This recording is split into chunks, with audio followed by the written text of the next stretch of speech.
दोस्तों नमस्कार। मैं नीलम कुमार सिंह आपका डॉट न्यूज़ में स्वागत करता हूं। आज 2 दिसंबर 2022 के प्रमुख समाचारों में सर्वप्रथम कल यानी बृहस्पतिवार को नागालैंड ने अपना 60वां स्थापना दिवस मनाया। प्रधानमंत्री ने इस मौके पर नागालैंड वासियों को बधाई दी एवं कहा कि नागालैंड की सभ्यता के ऊपर भारत गर्व करता है। आगे समाचारों में कल से ही यानी 1 दिसंबर 2022 से भारत एक वर्ष के लिए G20 देशों का अध्यक्ष बन गया है। उल्लेखनीय है कि यह अध्यक्षता प्रत्येक वर्ष G20 के सदस्यों को बारी बारी से प्राप्त होती है। इस अवसर पर प्रधानमंत्री ने कहा कि भारत एक पृथ्वी, एक परिवार एवं एक भविष्य की अवधारणा पर कार्य करेगा। इसके आगे चलते हैं सुनंदा पुष्कर मर्डर मामले में। बहुत महत्वपूर्ण मामला है। कांग्रेस के वरिष्ठ नेता शशि थरूर के ऊपर ये आरोप लगाया गया था कि उन्होंने अपनी पत्नी सुनंदा की हत्या की है, परंतु कोर्ट ने इस मामले में उनको बरी कर दिया है। इस पर हाई कोर्ट में अपील दायर की गई है।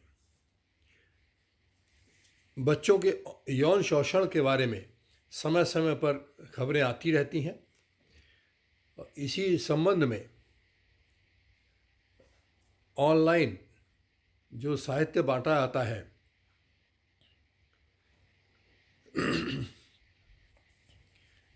उस साहित्य को न बांटने के लिए कानून है और सीबीआई ने इस प्रकार के ऑनलाइन यौन शोषण के साहित्य को बांटने के बारे में सर्च ऑपरेशन दिल्ली में चलाया है।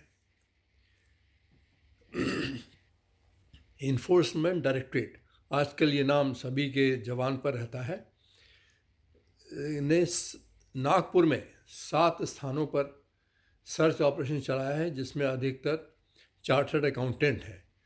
ये मामला मनी लॉन्ड्रिंग से संबंधित है।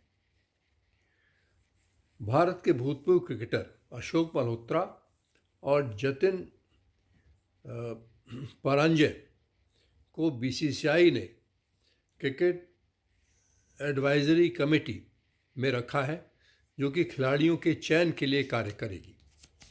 आगे समाचारों में केरल उच्च न्यायालय ने नेता विपक्ष तथा मंत्रियों के व्यक्तिगत स्टाफ की नियुक्ति के संबंध में दायर की गई याचिका पर हस्तक्षेप करने से इनकार कर दिया है। ये जनहित याचिका दायर की गई थी। उच्च न्यायालय का कहना है कि ये नीतिगत मामला है।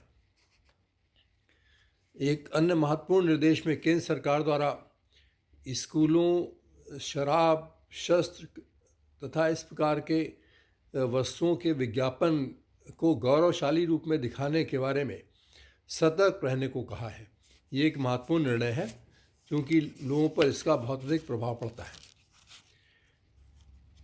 एक वाहन स्वामियों के लिए महत्वपूर्ण खबर है। केंद्र के एयर क्वालिटी पैनल ने उत्तर प्रदेश, हरियाणा, राजस्थान को 2026 तक डीजल के वाहनों को फेज्ड रूप में बाहर करने का यानी हटाने का निर्देश दिया है। साथ ही ये भी निर्देशित किया है कि 1 जनवरी 2023 से डीजल वाहनों का पंजीकरण न किया जाए। अब चलते हैं गुजरात की ओर। बहुत महत्वपूर्ण है। गुजरात में इस समय विधानसभा चुनाव चल रहे हैं। गुजरात विधानसभा में सोमनाथ गिरी में जंगली इलाके में एक ऐसा बूथ बनाया गया था जिसमें केवल एक ही मतदाता है। उस मतदाता ने अपना मतदान किया, अर्थात हम ये कह सकते हैं कि इस मतदान स्थल पर 100% मतदान हुआ है। और मतदान करने वाले जो व्यक्ति हैं, जो इकलौते वोटर हैं, वो हरदास जी उदासीन, महंत हरदास जी उदासीन है। इन्होंने अपना मताधिकार का कल प्रयोग किया।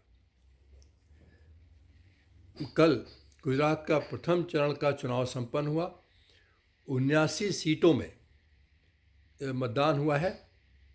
इस बार मतदान का प्रतिशत पिछले वर्षों से कम रहा है। इस प्रथम मतदान के समय कांग्रेस द्वारा 6 शिकायतें दर्ज की गई हैं, जिसमें सुंदरनगर में बूथ कैप्चरिंग की भी शिकायत शामिल है। अब चलते हैं केरल की ओर। केरल हाईकोर्ट द्वारा डॉक्टरों तथा अन्य मेडिकल प्रोफेशनल्स के ऊपर किए गए हमलों पर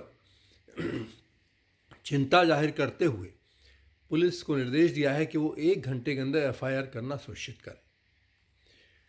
अब केरल के तट से निकलकर हम आते हैं उत्तराखंड की पहाड़ियों की ओर। उत्तराखंड के मुख्यमंत्री श्री पुष्कर सिंह धामी द्वारा कहा गया है कि धर्मांतरण विरोधी कानून उत्तराखंड की नितांत आवश्यकता है, क्योंकि ये देवभूमि है तथा धर्मांतरण यहाँ के लिए हानिकारक है। अतः इस कानून को सख्ती से लागू करने की आवश्यकता है।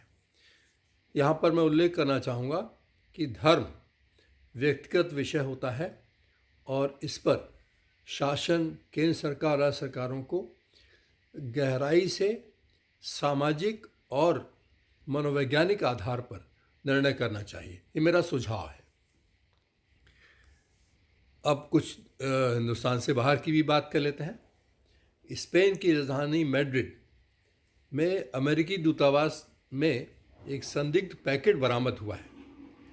इसको यूक्रेन से जोड़कर देखा जा रहा है। चुनाव की बात हम करते हैं तो एक विधानसभा के महत्वपूर्ण चुनाव हिमाचल में हो चुके हैं और गुजरात में चल रहे हैं। साथ ही दिल्ली में एमसीडी के चुनाव भी 4 तारीख को होने हैं। इस संबंध में पूरी गर्मा गर्मी चल रही है। इसी दौरान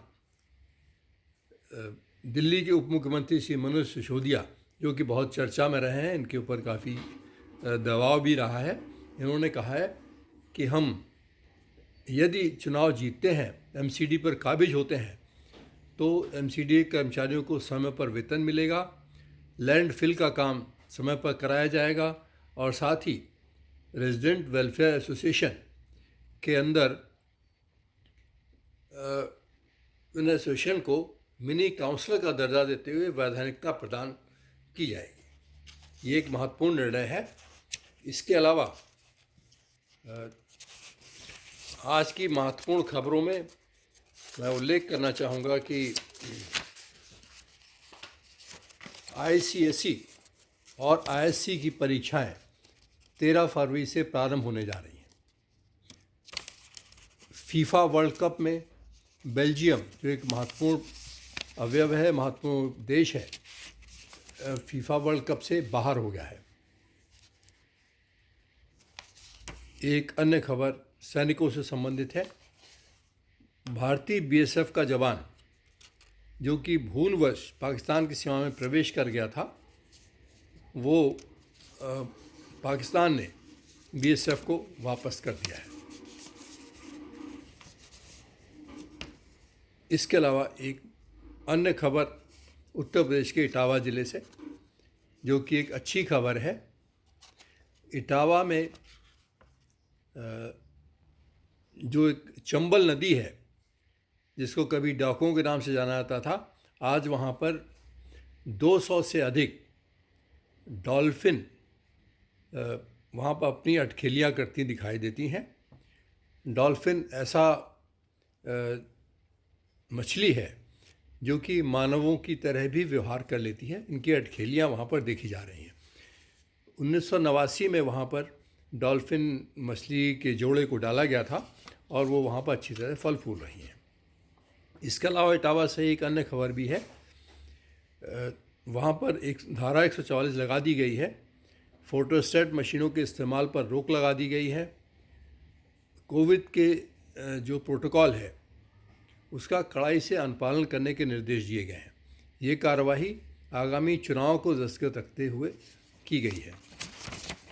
आज के समाचारों में बस इतना ही, और देखते रहिए .न्यूज़ मॉर्निंग न्यूज़। मैं नीलम कुमार सिंह आपसे विदा लेता हूँ, इस अनुरोध के साथ कि हमारे चैनल को ज़्यादा से ज़्यादा सब्सक्राइब करें और ज़्यादा से ज़्यादा शेयर करें, ताकि मेरे हौसला अफजाई हो सके। मैं ये वीडियो आज अपने ब्रिस्बेन के प्रवास में अपने निवास स्थान से ही बना रहा हूँ। यहाँ पर ठंड का मौसम जैसा प्रतीत हो रहा है, यद्यपि ये मौसम गर्मी का है, परंतु आप हमारे लिबास से समझ सकते हैं कि यहाँ पर सर्दी पड़ रही है। इन्हीं शब्दों के साथ मैं आपसे विदा लेता हूँ, पुनः इसी अनुरोध के साथ कि हमारे चैनल को सब्सक्राइब करें, ताकि मेरी की गई मेहनत का मुझे कम से कम ये लगे कि लोग उसको देख रहे हैं, समझ रहे हैं, उससे कुछ लाभान्वित हो रहे हैं। इन्हीं शब्दों के साथ धन्यवाद, नमस्कार।